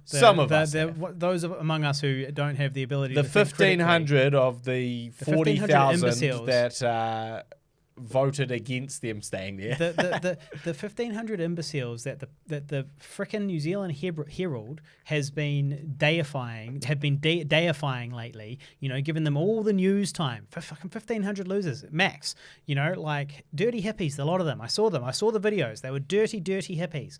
To be honest, I looked at them and I was like, oh, these are my people. These are my dirty hippie people. Like I feel like I grew up around a lot of these types of people. And so I'm all I don't actually have any real problem with the people. And I was watching a concert, like one of my Facebook friends was front and center, like he's a singer. And I've met him in real life. I know him in real life. He was there, like Who's front that? and center. Who's the singer? His name is Franco Hickey Franco Heke. Yeah. And so he was like front and center. He put on a good concert. It was like an hour-long concert. I had it playing in the background. I was like, fucking yeah, right. yeah. This sounds like a good I'm night. heading down next weekend. This sounds like a good time. Well, to be honest, I was like, oh yeah, like literally everything aesthetically and like, looking from the outside, I was like, hey, this looks like a lot of fun. It reminded me of like, various like punk gigs that we used to go to when we were teenagers. It reminds me of like my youth, and that type of thing. But the problem is I simply cannot get behind this fact that they think they know better than the scientists and that they're willing to risk their lives and ours and the lives of the immunocompromised because they think they know more about viruses than the professionals. And it's like, okay, that's where you lose me, man. That's where you lose me. But everything else, I actually kind of like. There's lots of things I like about the protest. It looks like a good time. It's just such a shame that it's so misguided. Dottie Pie asks, this is probably our final topic. Dottie Pie asks if we were near the Tonga volcano eruption. Did we hear anything about it? Did we see anything about it? And we did, of course. New Zealand's probably the largest or the closest kind of large country near Tonga is New Zealand.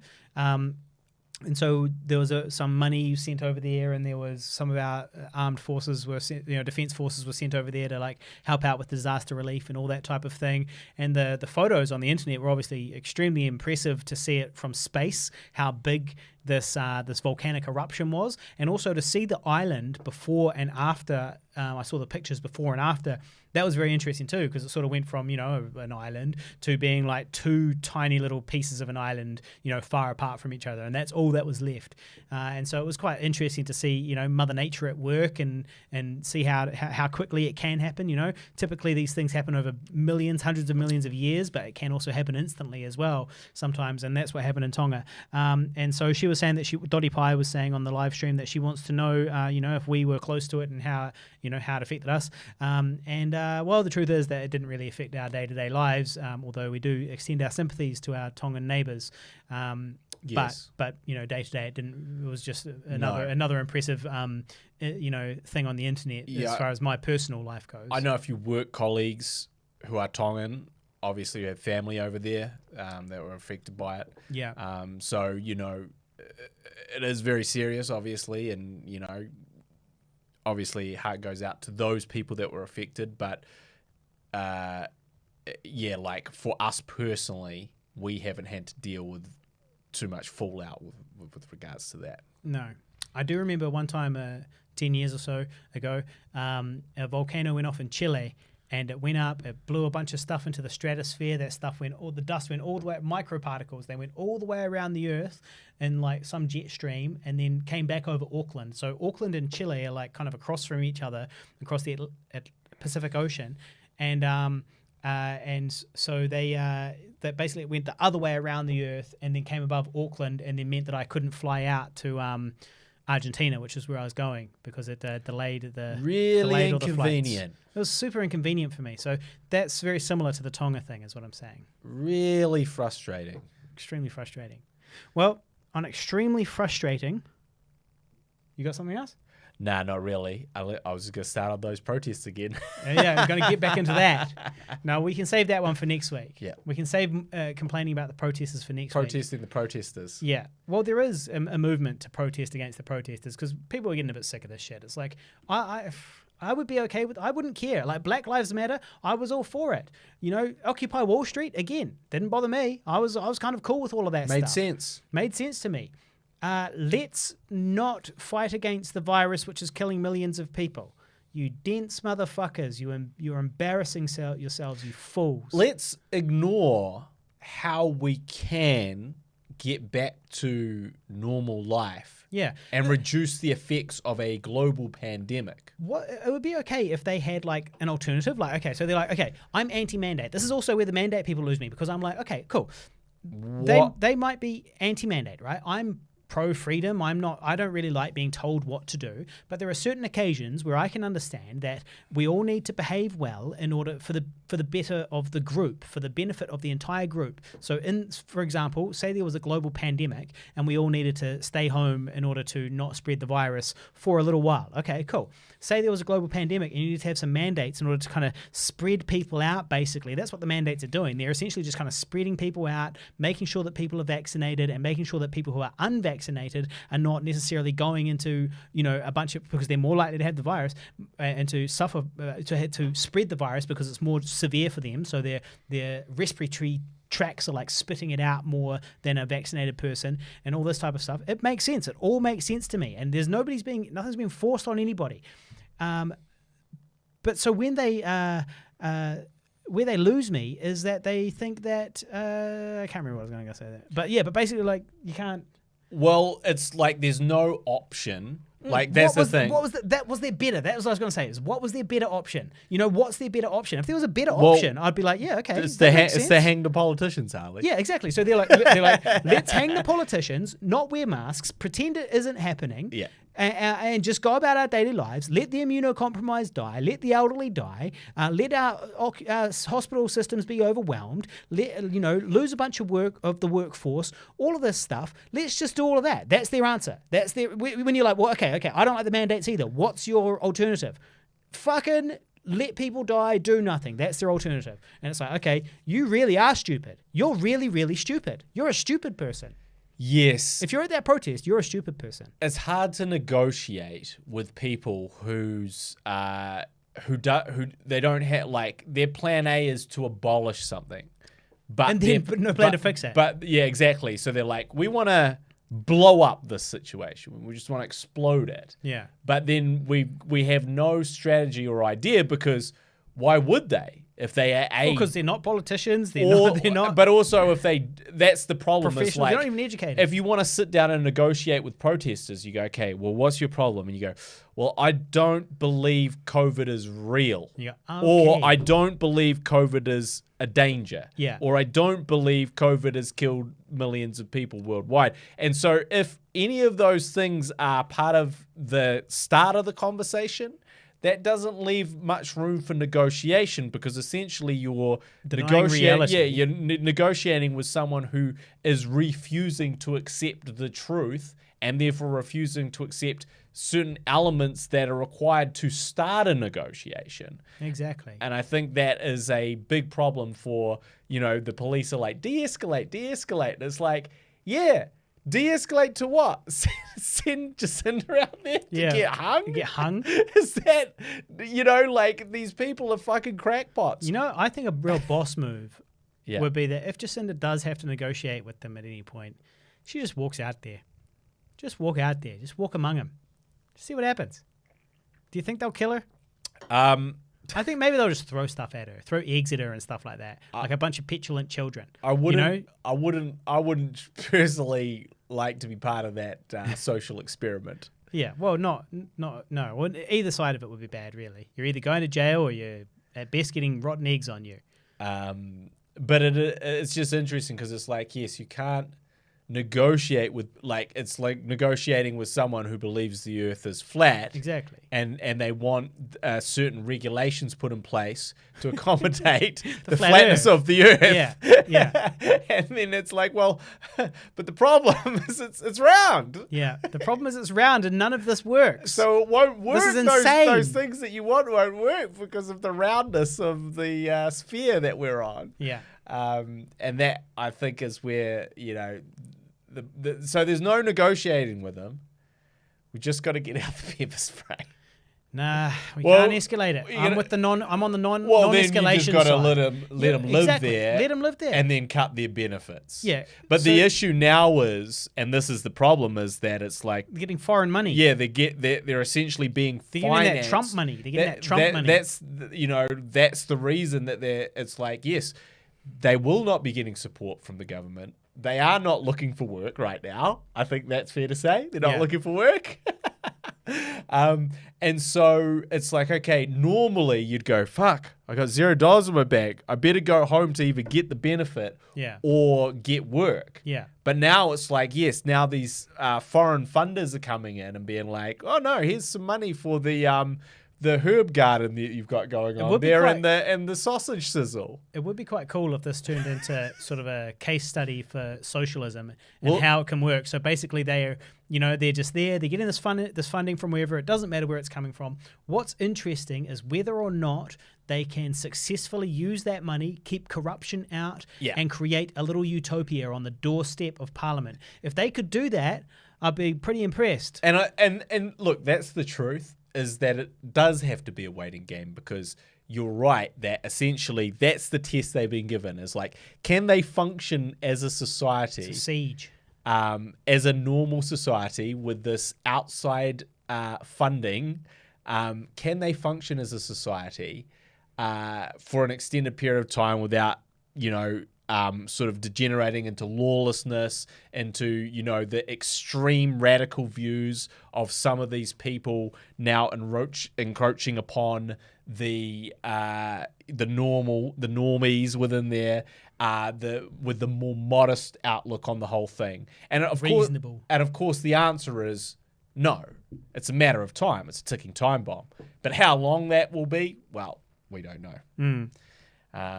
The other thing is, we're speaking about encroaching and cockroaching. Uh-huh. Now, I don't know what's your cockroach sightings recently over the last sort of week. So I would say that I haven't gone outside to check at night. I haven't gone out during the cockroach hour, when the cockroach hour encroaches, about 11 p.m. onwards. I haven't actually gone outside and had a proper look yet for cockroaches. However, I feel like I've seen less. There was one in the porch. I managed to squish him with a can of something. And then there was one more that I got inside. Must have been in the bathroom. I think there was one. There was one half under the bath mat, which was on the floor because my flatmate didn't put it back up. And so the bath mat was on the floor, and there was one there that I got. But other than that, I've killed 2 basically since in the last week. I've killed 2, and that's normally I killed 1 a day. That's 1 or 2 a day. That's a significant reduction. Yeah. So to me, last night was the tipping point.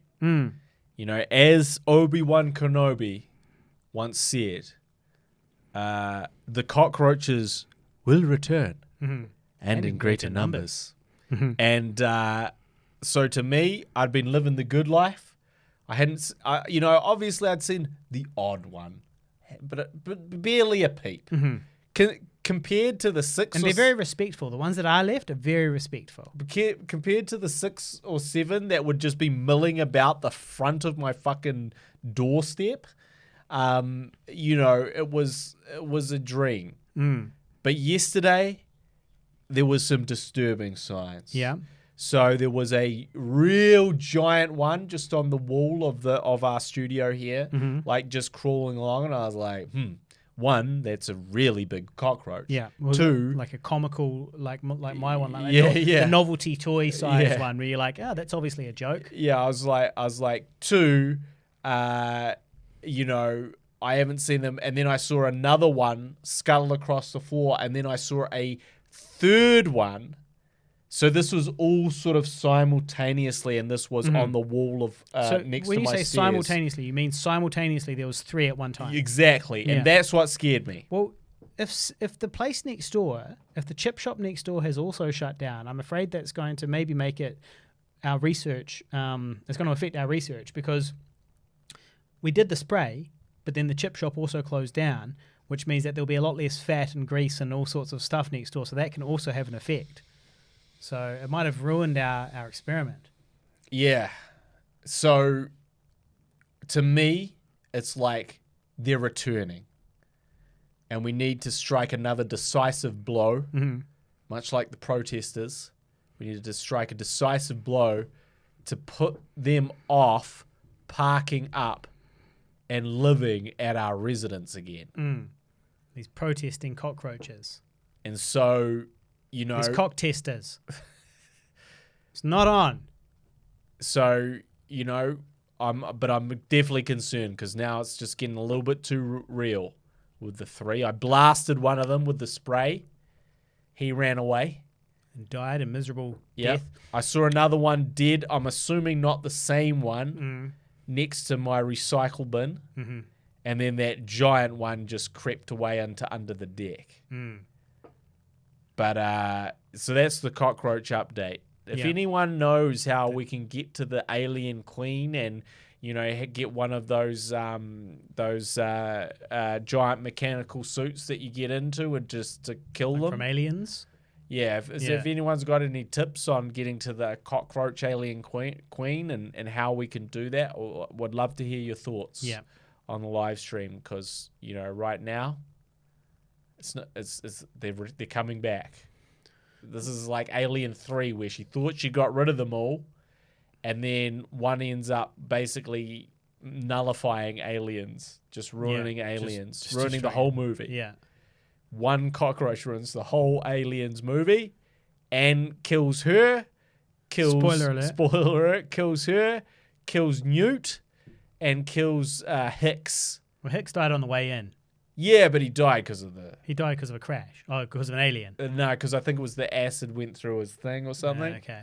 Yeah. It was all part of the alien egg. Yeah. Also, what the fuck was Ripley thinking? Let's just backtrack a little bit to Aliens, right? Okay. She'd done battle with. You might need to set the scene here. Okay, so she'd done battle with the alien queen after escaping in the nick of time from the blowing up planet. Yeah, not once, but twice. This is her second. This is the second time. Her second scrape with the xenomorphs. And this time she'd fought the alien queen, which is the one that births the eggs that become the face huggers. So she fights it. She fights it, kills it, gets it out of there, off into space. Yeah. Done deal.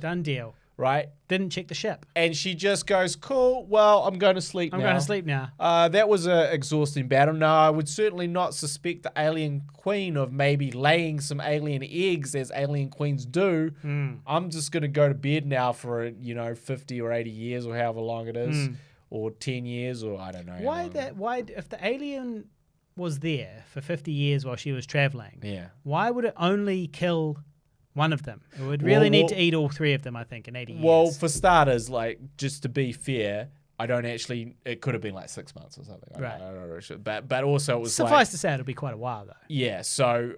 interstellar travel was quite slow. But I think the facehugger kind of hatched. It was rooting about the place. Yeah. It fucked up the capsules of the other two. Yeah. And then it got on to Ripley. Yeah. Did its thing. Died. That's what it does. Right. And case closed. Done deal. But it opened her... What it did to get on her face... Yeah.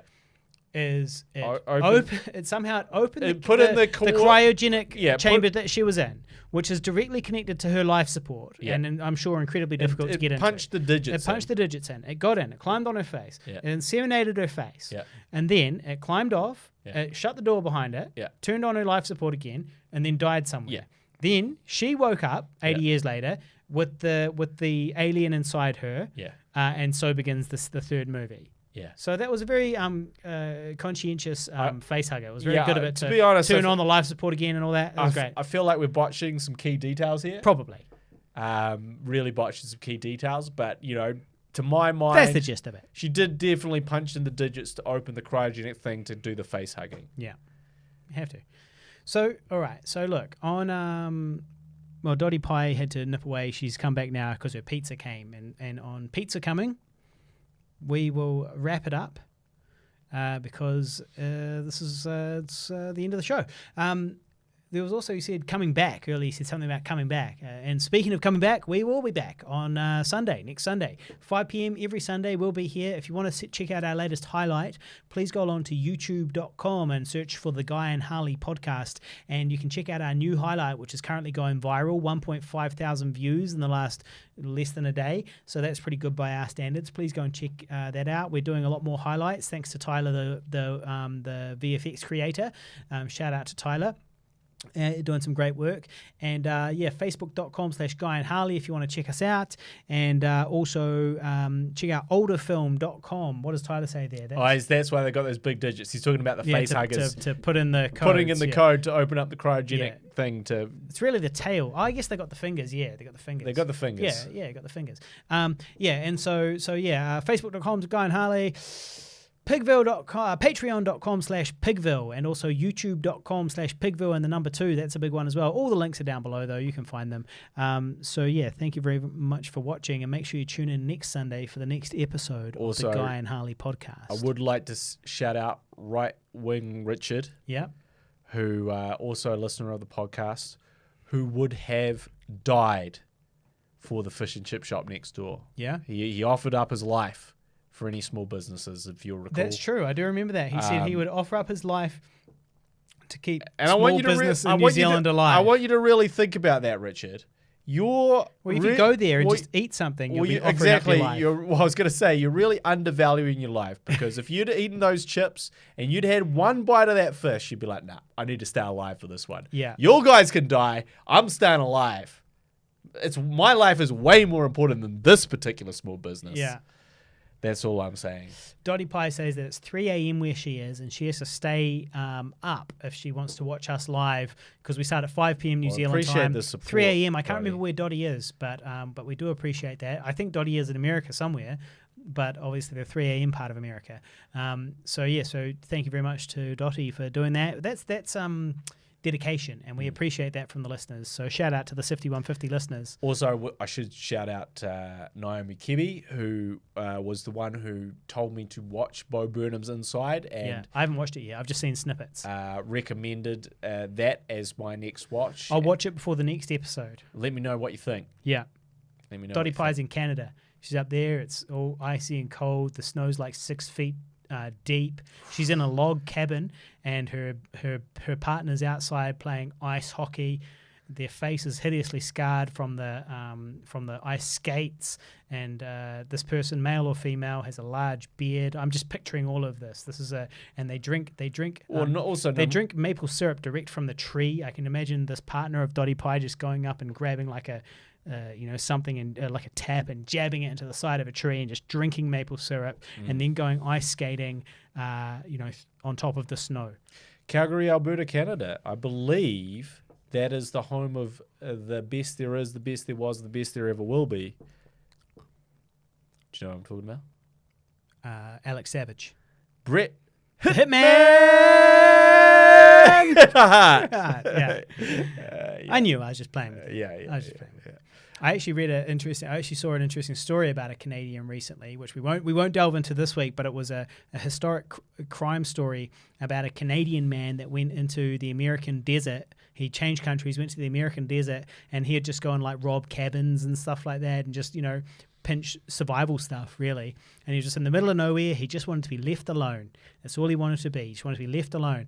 But eventually this pinching of stuff out in the middle of nowhere, hours away from anything, got noticed. And so they sent a ranger after him. Ranger couldn't find him. They sent another ranger. They sent more rangers. They started sending horses and helicopters and dogs. They couldn't find him. And it turns out he was a Canadian guy just living it rough in the desert in the middle of nowhere in America, who hadn't killed anybody, hadn't really harmed anybody. He had never robbed anybody in person. He just pinched things while they weren't around. And then suddenly in comes like not inland security, what are they called? Homeland Security, and all these people. They're wondering if he's a terrorist, if he's been planted there by Osama or Obama, whatever. And so yes, anyway, that's my Canadian story. Well, wait, what happened to him? Well, I wasn't going to delve into it because obviously I haven't really done it justice. But the long story short is that it's an incredibly sad story, because basically he was a Canadian guy. His wife died of leukemia. Was dying of leukemia. He decided to start growing cannabis in order to pay for this leukemia treatment. His wife died anyway, but he got busted with the cannabis. He spent a year and a half in jail. And then when he got out of jail, his wife was dead. He had been in jail. He was like, fuck all this shit. I'm going wild. I'm going rogue. And so he crossed the border. He went into the desert in America, and he lived there and started robbing people. Not robbing people, just burglarizing places, stealing campsite shit. I mean, that is robbing people. But yeah. No, but robbing I think of as pointing a gun at somebody and saying, give me your stuff. This was more like sneaking. It was more like more harmless than actually, robbing somebody properly. And so he stole a bunch of shit. All these people started going after him. Nobody really knew who he was. And then they surrounded him. They had like helicopters and dogs and all the rest of it. They finally surrounded him, and before they could catch him, he put his gun in his mouth and he blew his brains out. And so they had no idea who he was. And then eventually they realized he could be Canadian, so they took his fingerprints and checked it against the Canadian database, and they found out he was this guy with this wife with the leukemia. So basically he had a tragic life. He moved into the middle of nowhere to be left the fuck alone. He had to steal shit to survive because you can't just live in the desert like that.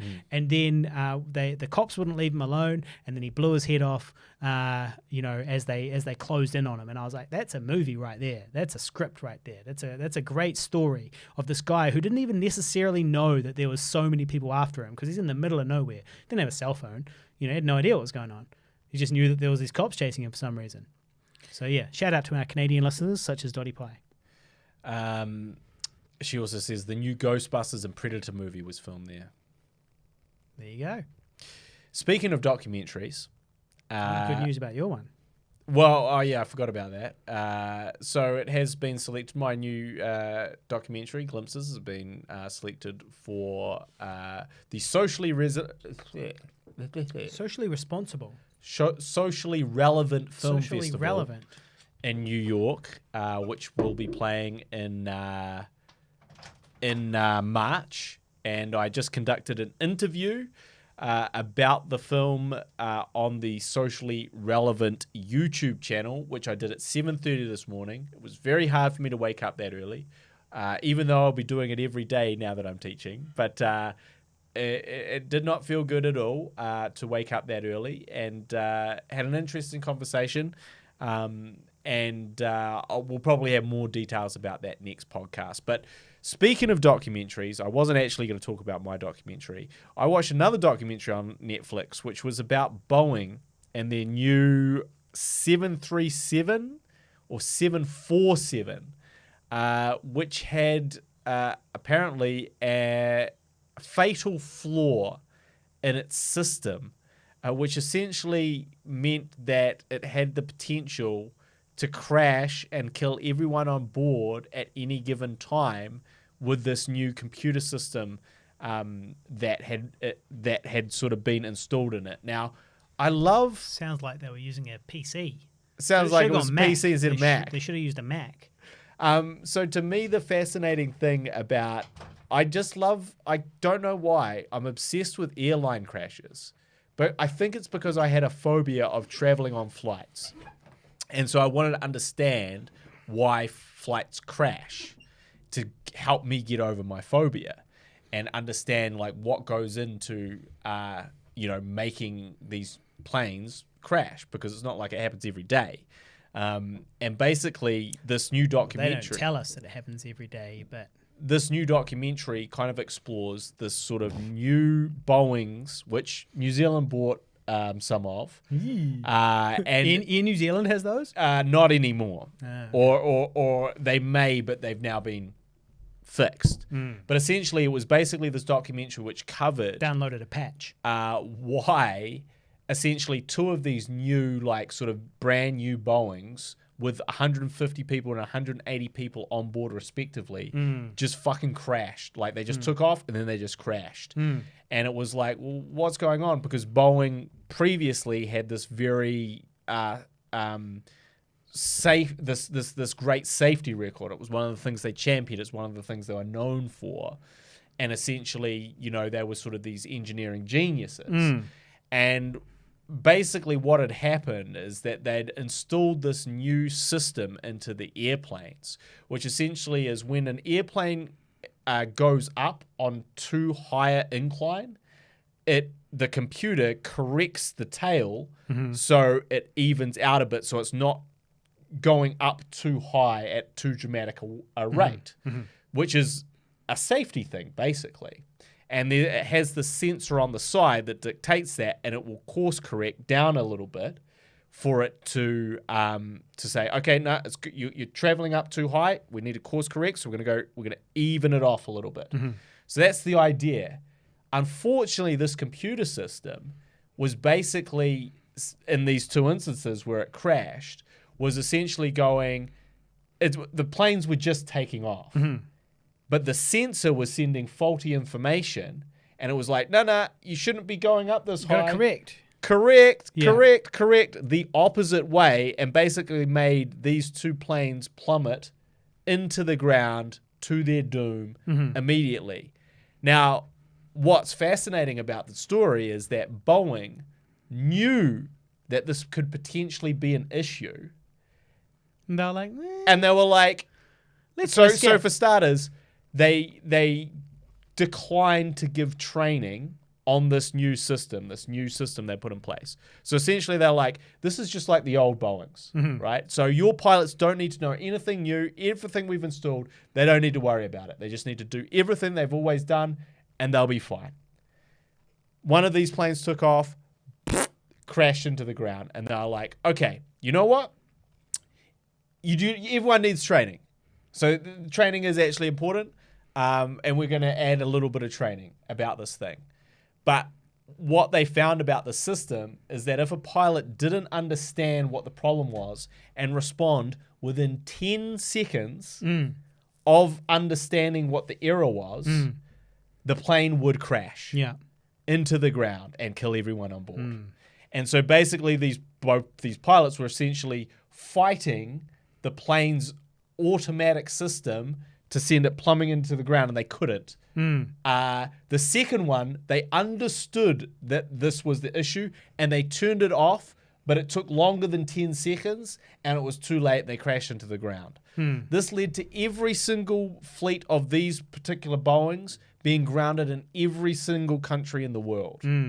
But the issue was that Boeing essentially covered it up and did not admit to this until there was a federal investigation, and they have now subsequently paid out $2.5 billion in damages for not being prosecuted criminally.